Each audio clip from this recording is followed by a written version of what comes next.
Antes de iniciar, asegúrate de estar suscrito al canal y tener las notificaciones activas. También, si te gustan las historias, regálanos un me gusta. Comenzamos.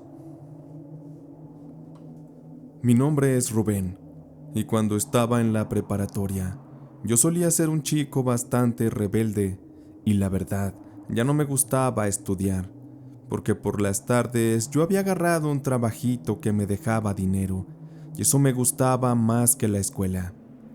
Así que como es de esperarse, muchas veces yo llegaba tarde a clases, y si no me dejaban entrar a la escuela, yo me brincaba la barda para poder entrar.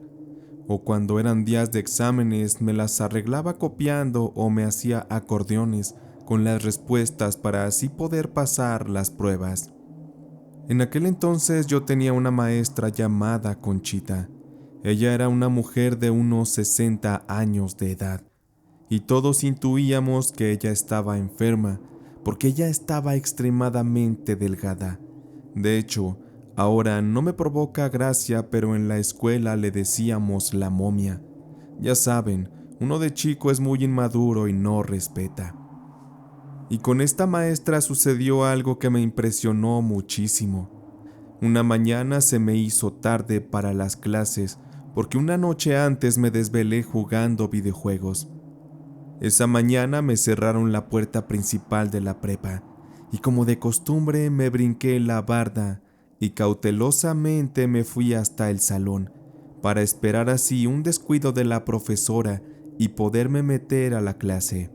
Y cuando me acerqué al aula, me asomé por la ventana con mucho cuidado de que nadie me viera.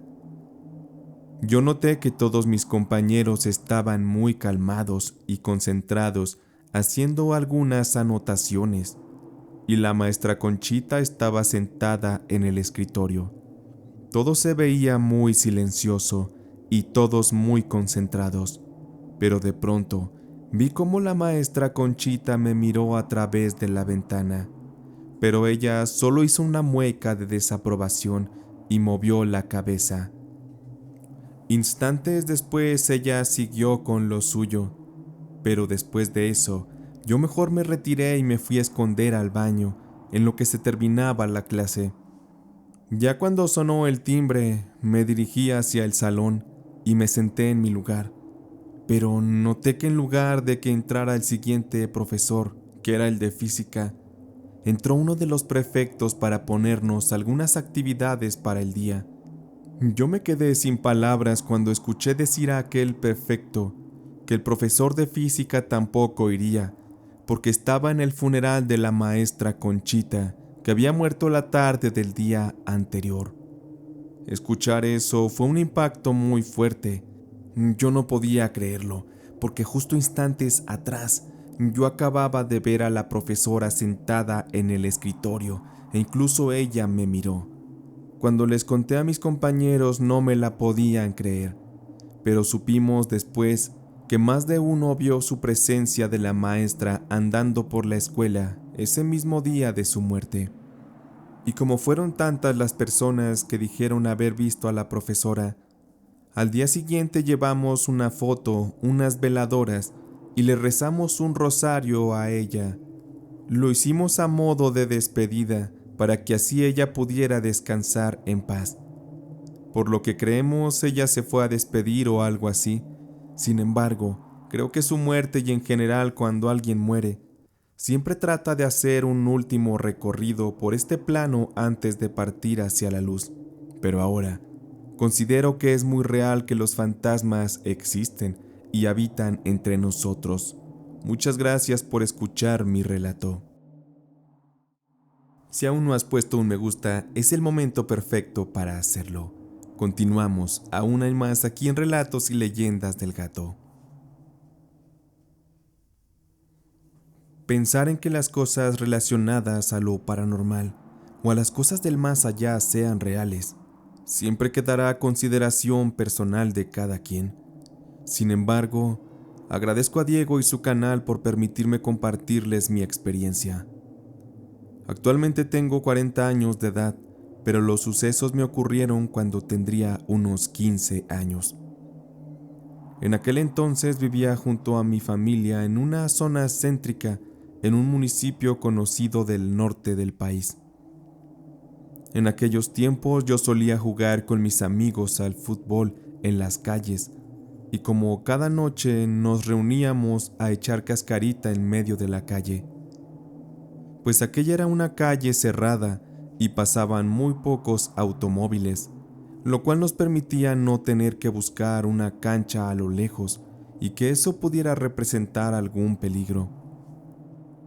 Muy cerca de esa calle en la que vivía se encontraba una avenida conocida, en parte porque era muy transitada y en esta ocurrían muchísimos accidentes, pues era una avenida muy grande que tenía un cruce muy peligroso en el cual inexplicablemente no había semáforos. Y también era conocida porque ocurrían muchos asaltos, pues a las orillas de la avenida había viviendas y el alumbrado público tenía muchas fallas, lo cual lo hacía el sitio perfecto para que los ladrones se escondieran.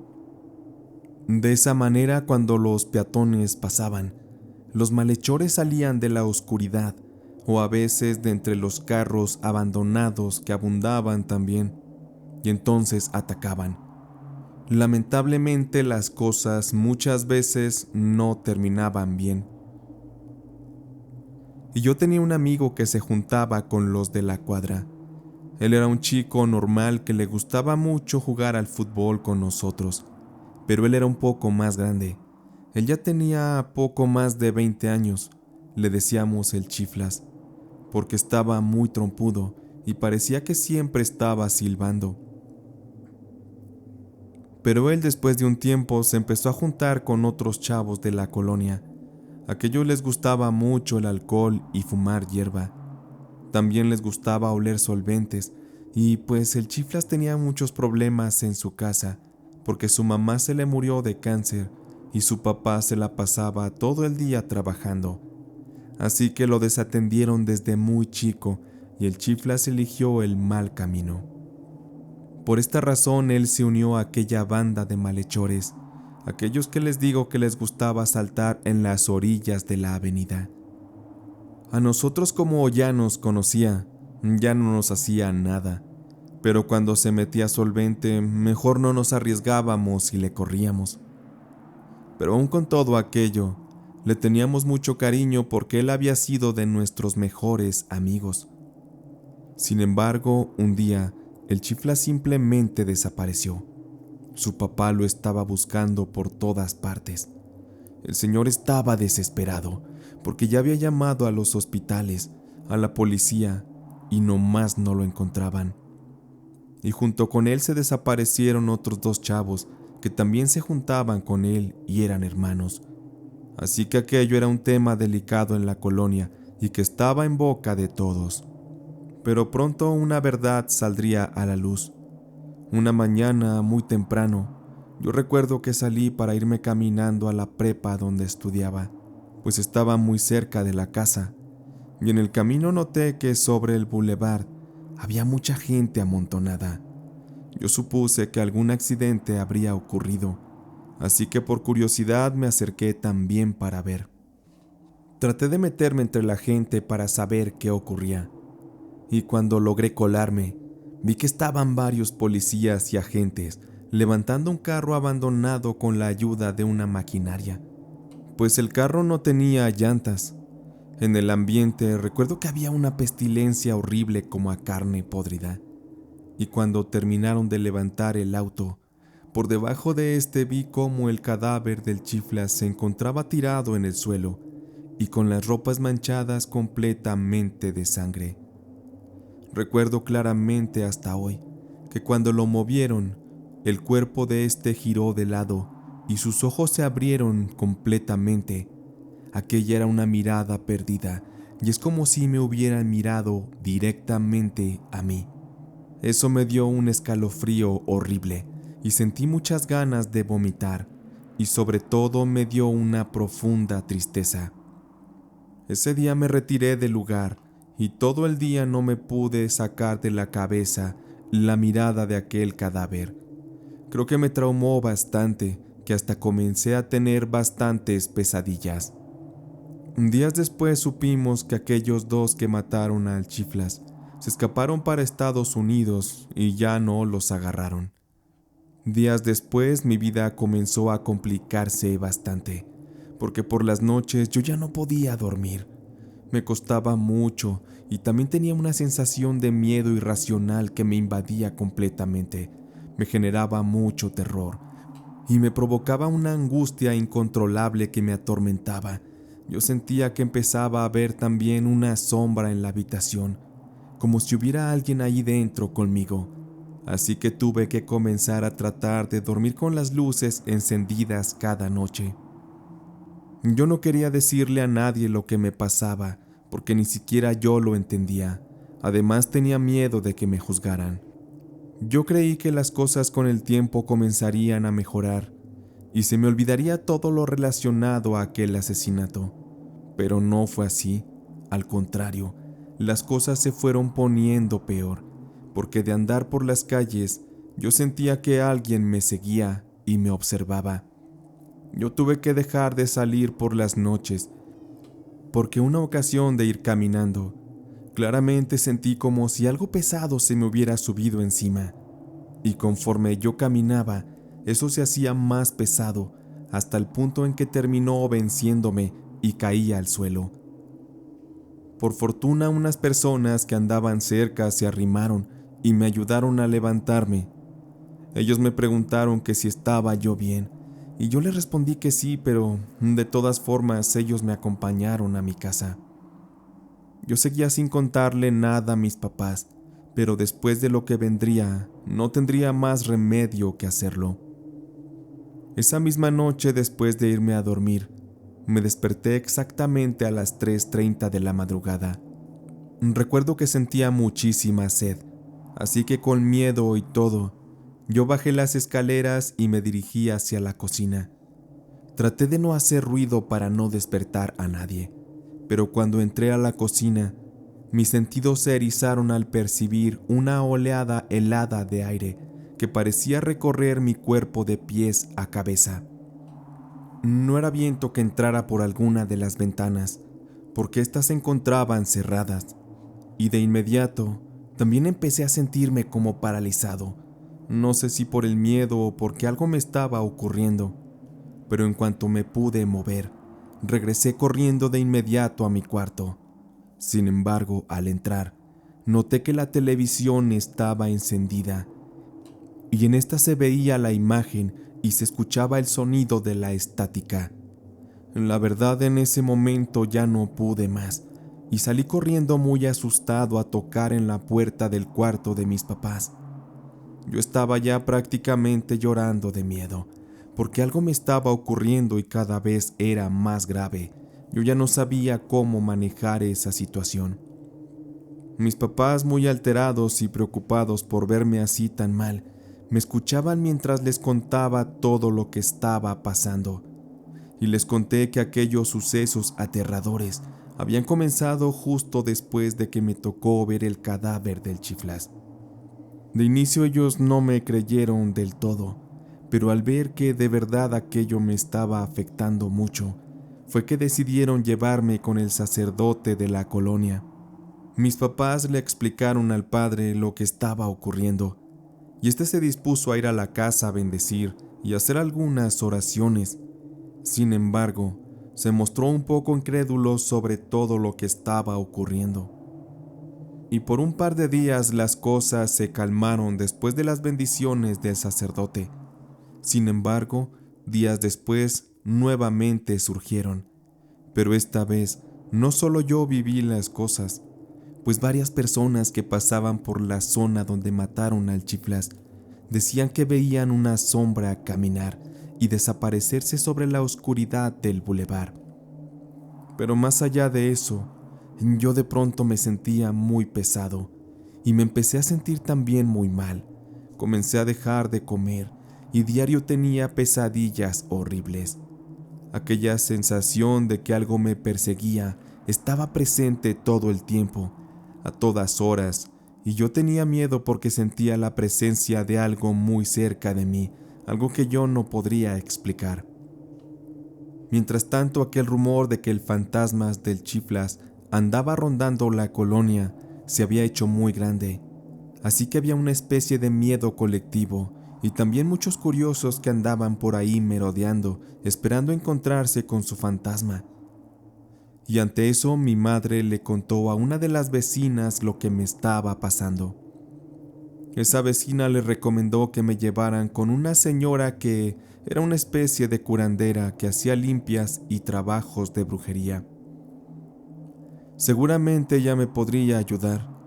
Mi madre lo pensó un poco, pero después terminó llevándome, porque yo ya estaba muy adelgazado y no comía ni dormía, con decirles que falté casi una semana a la escuela por aquella situación. Así que un viernes bien temprano en la mañana, mi mamá y la otra señora me llevaron a la casa de la curandera, todo a escondidas de mi papá porque él se oponía y no creía que la brujería me fuera a curar de aquel mal.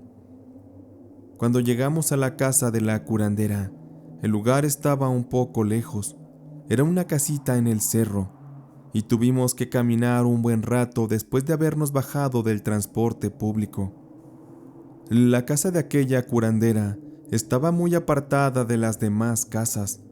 Era una vivienda muy humilde, y cuando le tocamos, la señora muy amable salió y nos permitió pasar porque reconoció a la vecina que iba con nosotros.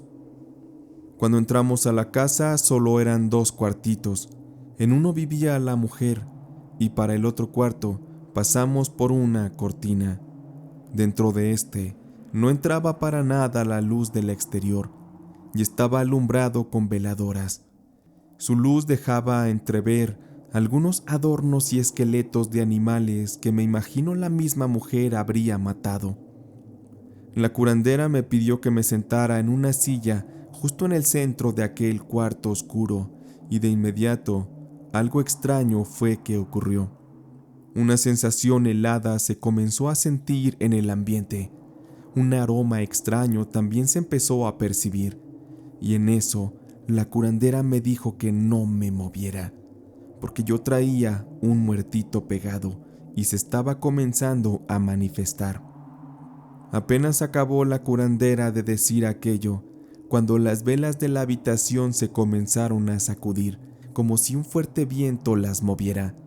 Pero nada de eso, porque no había entradas de aire del exterior en aquel cuartito. Recuerdo bien que la curandera se fue hacia un rincón, y no sé qué cosas hizo, pero cuando regresó me dio a tragar unas plantas y me pidió que por más feo que me supieran, no las escupiera. Y así fue.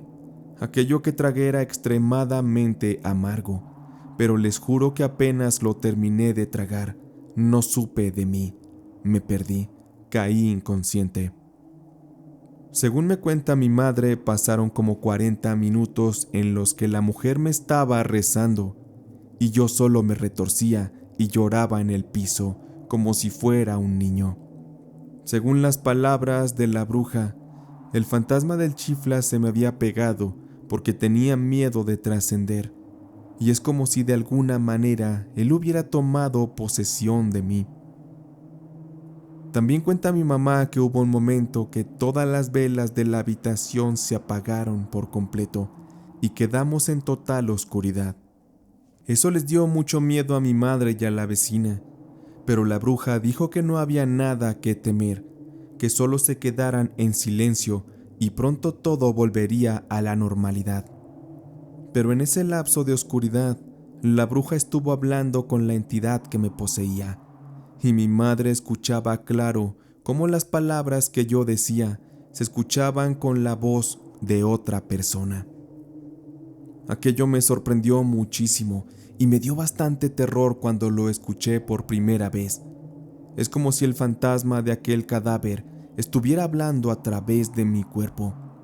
Afortunadamente la bruja pudo controlar la situación y fue prendiendo las velas, una a una, hasta regresar la tenue iluminación al pequeño cuartito. Después de la sesión regresamos a casa y yo caí dormido por muchas horas. pero cuando desperté, poco a poco me fui sintiendo mejor. Y con el paso de los días, todas aquellas visiones y sensaciones fueron desapareciendo. Y asimismo los rumores de que el Chiflas se aparecía en aquel lugar donde lo mataron. Aquel hecho fue un hecho lamentable que dejó como víctima a alguien que quizá hubiera tenido una mejor vida, pero que tristemente su entorno terminó por devorarlo. Por eso, si tienen algún amigo al cual ayudar, siempre es bueno echarle la mano antes de que cosas trágicas ocurran. Sin más, les agradezco por escuchar mi relato.